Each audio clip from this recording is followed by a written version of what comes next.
Quickly on Facebook, I know that you had mentioned actually on our program at one point that you had bought into Groupon when it went public. Would you buy into Facebook? Yeah. Well, we're definitely going to take a hard look at it, Betty. They're going to be coming through Baltimore next week, and we'll have our team there looking at it. We need the facts, we need the information. We'll make a judgment on value. We'll see where the stock price comes, and if the stock price is below value, we'll participate. But Robert, do you feel burned by Groupon? No, we didn't buy Groupon for 3 months, 6 months, 9 months. You know, they've had a little misstep here. I think they'll be fine. This is a stock that we anticipate owning for 3, 5, 7 years. It's a long runway stock, small position in our portfolio, Betty. So we're in it for the long term. This is not a trade for us. Hey, Robert, one question there. If it's not going to be, say, maybe not a Facebook, hypothetically, maybe not so much a Groupon based upon certain performances, what's the best play in that internet space if you have a play in there right now, Robert?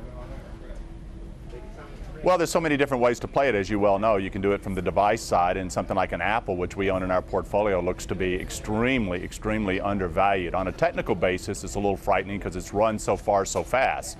So from a technical basis, you might want to be cautious, but from a valuation basis, I think Apple looks to be extremely attractive. We also own Amazon. Amazon, as you know, just had a tremendous quarter. We've owned Amazon since, gosh, you have to go back to 2003. That's how long Amazon's been in our portfolio. Right. That's another superstar stock on the internet that's done extremely well.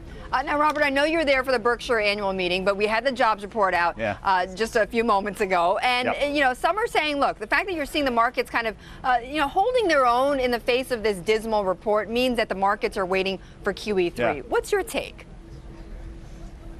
Yeah, I'm not sure about that, but I was impressed, Betty. I think you nailed it right there, which is the market's reaction to the number today, which was what, I think 115, and the consensus was 160. And you had the futures market start down pretty hard, but then it's recovered. The last time I looked, I think it was off 15 bips. It might have changed since the last time I've looked. Yeah. But that tells you maybe the market has already discounted, as you well know, Betty, has already discounted the softening that we've seen in the unemployment claim numbers over the last several weeks. Okay. And Robert, just quickly, on Berkshire, what do you want to hear from Warren Buffett this weekend? Yeah. Well, let's get the big elephant in the room will be his health and the succession. So let's just get that out of the way very quickly. I want to hear him talk about IBM, the rationale for IBM, and how he thinks about IBM for the next 5 to 10 years, because that's how long you'll be owning it.